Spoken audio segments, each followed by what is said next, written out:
Bonjour à tous, j'espère que vous allez bien. Alors désolé pour ces 2 mois d'absence, je vais essayer de me rattraper. Donc ici, on va parler de novembre et décembre 2023. Donc, ça nous donnera comme ça une vision sur l'année 2023 pour, les immeubles, en royalties de Bricks.co. Alors on va commencer par quelques news. Donc, j'ai vu malheureusement que pour l'immeuble Baraban, la société qui s'occupait de la gestion, la voyait, est en liquidation judiciaire. Donc a priori, il n'y a pas eu de loyer, le mois dernier. Ça, c'est dommage que ça faisait partie des immeubles qui nous versaient des loyers assez, régulièrement. Deuxième news, c'est aussi le commerce Chaptal qui, alors lui aussi nous donnait, enfin statistiquement, vous allez voir, c'était toujours vert, toujours vert. Là, pareil, apparemment, donc il nous l'avait dit au mois de juin que, il fallait trouver un nouveau locataire. Alors depuis le mois de juin, a priori, ils n'ont pas réussi à trouver un nouveau locataire. Et donc potentiellement, j'imagine que, alors j'espère que ça va juste durer un mois ou 2, mais a priori, on n'aurait pas de loyer, quoi, pour les mois, suivants. Alors j'espère que ça ne sera pas sur 6 mois. À voir, hein. Donc, bien sûr, je vous rappelle, je ne suis pas conseiller financier, hein. Tout ceci, voilà, je suis comme vous, j'ai investi un peu, dans Bricks.co, mais je n'ai vraiment aucun lien avec cette société et donc il faut faire, vos propres recherches pour, que on va dire que quand vous voyez des baisses ou des mauvaises news, voilà, vous savez dans quoi vous avez investi et vous êtes confiant. Alors, où est-ce que alors là, je vous partage avec vous mes contrats de royalties. Donc là, bon, j'avais mis comme un sacré paquet. Alors j'ai pas remis, depuis pas mal de temps. Je vous avoue que à chaque fois je me dis: «Tiens, il faudrait que j'investisse dans un projet», parce que maintenant ils ont changé en obligation. C'est toujours pas fait. Voilà, le dernier que je me suis dit: «Tiens, peut-être», finalement il est parti en 2-2, donc bon, on verra plus tard. Faut être patient. Ici, vous voyez, alors voilà, ça vous donne une idée. Donc vous voyez que a priori, j'aurais investi un peu moins de 11 000 € puisque j'ai acheté des briques, à la marketplace, donc qui étaient sous-cotées. Donc voilà, ça explique que la valeur est supérieure à ce que j'ai investi.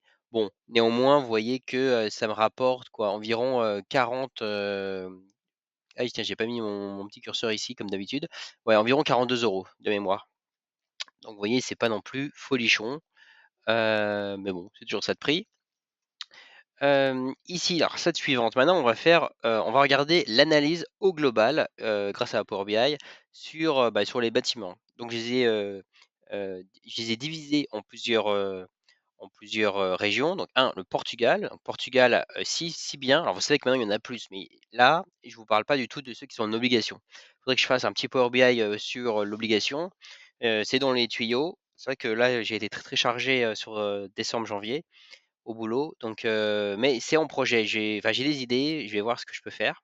En tout cas, là, sur les royalties, il y en avait 6 et c'est assez intéressant puisque vous vous rappelez, on s'est dit: «Tiens, ça y est, alors le modèle est souvent Airbnb. Donc on s'était dit: «Tiens, maintenant c'est l'été, c'est super, on voit que ça décolle». Donc c'était vrai. Malheureusement, vous voyez que ça redescend. Là, le mois dernier était plutôt mauvais, enfin plutôt mauvais, en dessous des attentes qu'ils ont annoncées. Donc, là, au moins, on a la vision sur toute l'année. Donc, à voir si 2024 nous fait exactement le même profil. En tout cas, peut-être, hein.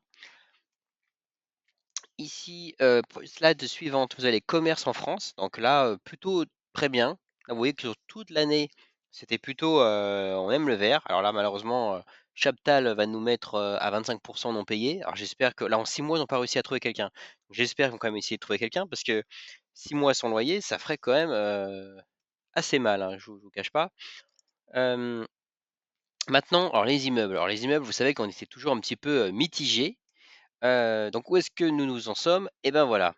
Vous voyez que graphiquement, alors à gauche, alors je réexplique, oui, puisque pour ceux qui nous rejoignent, donc grosso modo, qu'est-ce qu'on voit? On voit que, on analyse les 39 biens, donc les immeubles en France de Bricks.co. On voit que globalement, on est toujours à peu près quoi, un minimum 25 qui sont toujours verts. Toujours verts, ça veut dire que la performance, c'est-à-dire que là, ce que les loyers qu'ils nous versent, répondent bien à ce qu'ils nous avaient annoncé. Donc, voilà, ils ont annoncé, je sais pas, 5 et dans la vraie vie, on a vraiment 5 ou plus. Donc, bah, c'est vert parce que quelque part, on n'est pas déçu. On pensait investir pour 5 ou pour 3 et on a vraiment ça. Ça, c'est pas mal. Après, vous avez, ce que je considère pas la perf, c'est quand vous êtes en dessous de 90. C'est-à-dire que, je sais pas, OK, ça, ouais, ça devient pour moi un peu chaud parce que c'est-à-dire que on vous annonce: «Tiens, vous allez gagner 100» et en fait, vous avez toujours moins de 90. Donc c'est là où bon, Ouais, moi, c'est comme ça que voilà, je l'avais interprété d'un point de vue donné.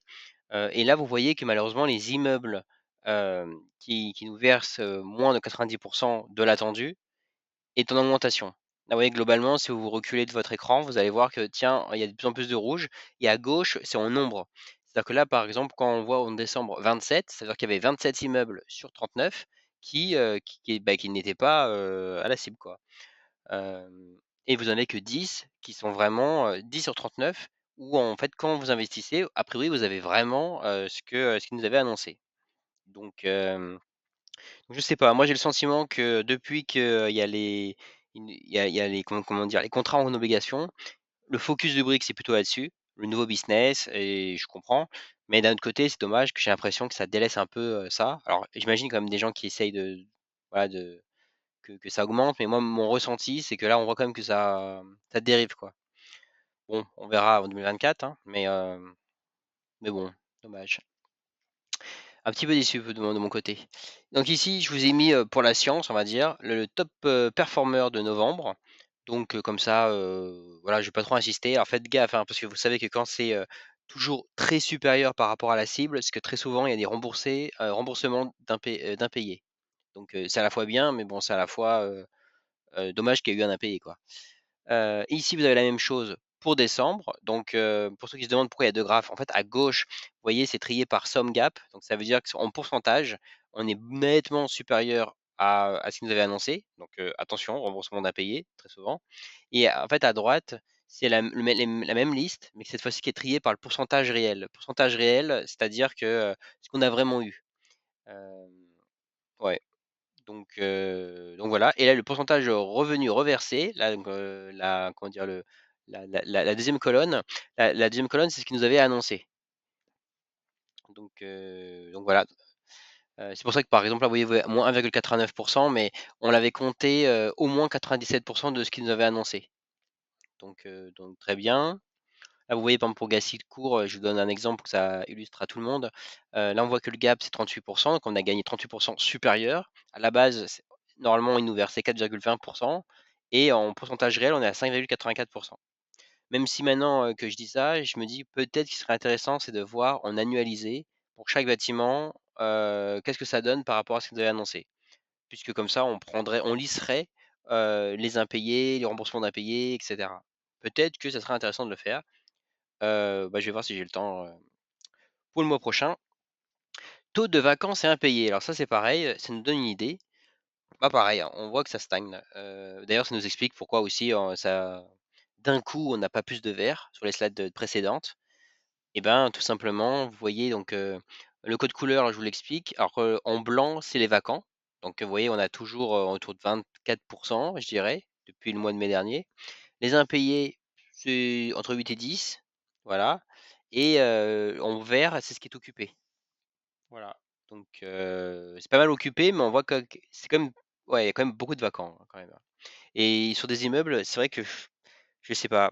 Par exemple, sur Vincennes, je sais que normalement Vincennes, ça se loue plutôt assez vite. Et je sais pas. Quand vous voyez bienveillance ou bienfaisance, j'ai un doute comment du nom de l'immeuble. Enfin bref, vous allez voir à Vincennes.